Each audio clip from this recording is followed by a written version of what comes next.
نسيم الشوق يلهو في الحنايا وعروق البذل من خير السجايا تنعم بالعطاء تعش كريما وتلقى السعد في دنيا البرايا. Assalamualaikum warahmatullahi wabarakatuh. Alhamdulillahirabbil alamin. Assalatu wassalamu ala Muhammadi wa ala alihi wa ashabihi ajmain. Amma ba'd.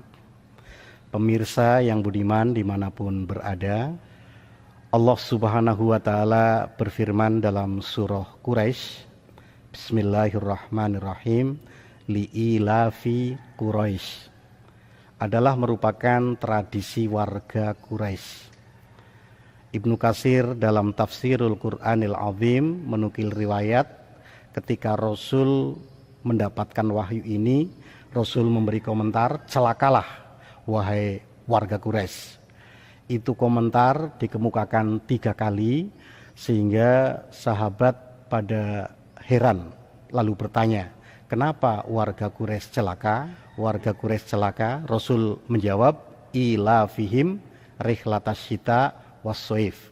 Warga Quraisy celaka karena sepanjang tahun, baik musim dingin ataupun musim panas, hanya digunakan untuk rihlah.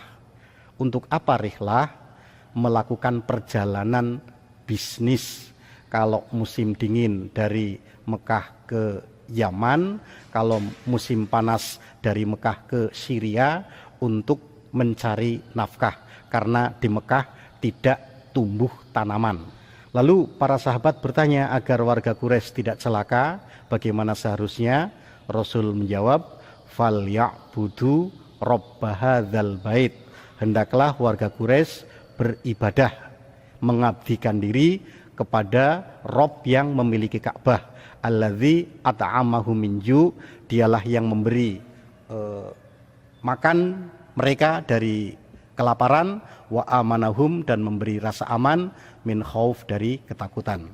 Jadi dalam surah Quraisy ini Allah membentangkan 2 tema besar. Yang pertama gambaran masyarakat yang celaka, yang kedua gambaran masyarakat yang seharusnya. Masyarakat yang celaka di situ digambarkan adalah orang yang sepanjang hidupnya, musim dingin, musim panas, hanya bekerja untuk mencari nafkah saja. Kenapa disebut celaka? Kita melihat bahwa ulama menggambarkan al-insanu hayawanun natik. Manusia itu pada dasarnya adalah hewan tapi bisa berpikir, mengemukakan buah-buah pikirannya. Jadi pada diri manusia itu ada tuntutan hewani. Tuntutan hewani paling tidak ada 2. Yang pertama ghorizatul baqa, tuntutan untuk bertahan hidup. Yang kedua ghorizatun nasal, tuntutan untuk berketurunan, memelihara generasi. Ayam, kambing, kucing untuk bisa bertahan hidup, dia mencari makan ke sana kemari. Ya. Kalau kita mencari nafkah, ya ini sama begitu ya. Yang berikutnya, semua hewan juga berketurunan, beranak. Bahkan ayam itu single parent, anaknya sampai 10, tapi juga tidak pernah aborsi.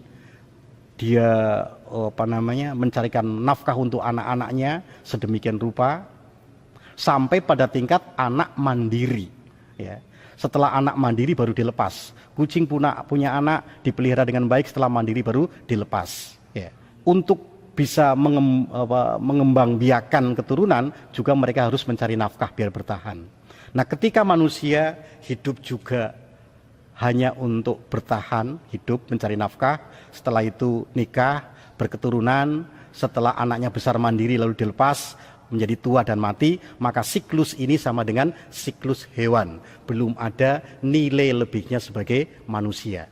Sehingga para sahabat bertanya, bagaimana agar orang-orang Quraisy itu seharusnya bagaimana? Ya, Nabi menyatakan falya'budu rabb, hendaklah mereka mengabdi pada Rabb.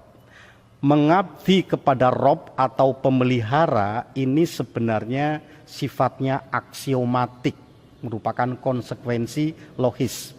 Kalau kita memelihara kucing, maka kucing pun akan setia kepada kita.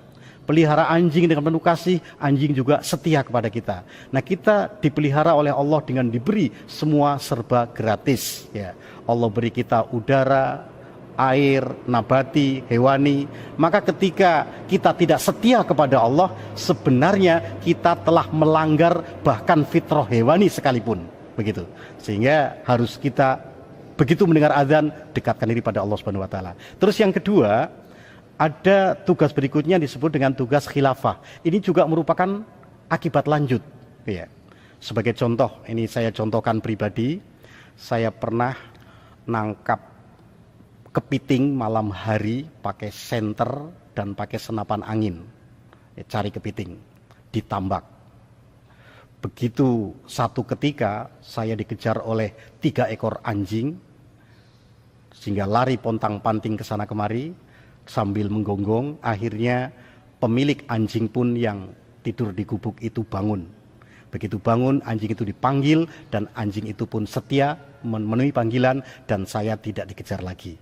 Coba saya berpikir, saya manusia, dia manusia, kenapa saya dikejar anjing, dia ditaati oleh anjing? Karena dialah yang memiliki dan memelihara anjing itu.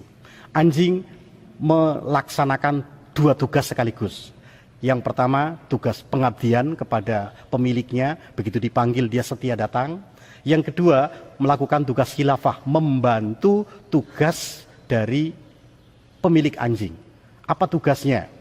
Menjaga tambak adalah tugas dari pemilik tambak, tapi dilimpahkan kepada anjing itu. Begitu kita datang langsung untuk mengamankan tambak, dia mengusir saya. Begitu. Nah, begitulah kita melaksanakan tugas khilafah, yakni at'amahum min ju' wa amanahum min khauf. Bagaimana memberikan seluruh kebutuhan jasmani wa amanahum min khauf, memberikan pemenuhan kebutuhan rohani dengan cara apa?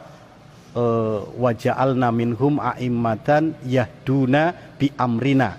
Seorang imam harus membimbing dengan ajaran Allah. Ku anfusakum wa ahlikum naro. Insya Allah kalau kita melaksanakan tugas khilafah dengan baik, lagi kerja apa segala macam, tiba-tiba ada tugas panggilan dari Allah, Allah Akbar, lalu kembali kepada Allah. Setelah itu fas'au ila dzikrillah, fantasiru fil ard wabtaghu min fadlillah. Kembali lagi untuk mencari nafkah, melaksanakan tugas khilafah dan membimbing keluarga. Begitu ada panggilan, kembali lagi. Begitu selanjutnya, itu namanya melaksanakan tugas khilafah. Insya Allah ketika kita melaksanakan 2 tugas tadi, beribadah pada Allah dan berusaha untuk menyelamatkan orang yang berada di bawah tanggung jawab kita, baik dunia sampai akhirat, insya Allah itulah yang disebut dengan orang yang selamat. Sehingga Nabi sebagai khalifatullah, ya, dia punya tugas. Laqad ja'akum rasulun min anfusikum, sungguh telah datang rasul dari kalangan kamu. Tugas pertama apa? Azizun alaihi ma'anitum. Rasul tidak tega melihat umat manusia hidup sengsara. Yang kedua, harisun alaikum, ay harisun ala imanikum. Rasul tidak rela ada orang dijebak oleh iblis, terjerumus ke neraka, sehingga kepingin memutus jaring iblis untuk memasukkan keimanan pada diri mereka, sehingga selamat dunia dan akhirat. Barakallah li wa lakum. Wassalamualaikum warahmatullahi wabarakatuh.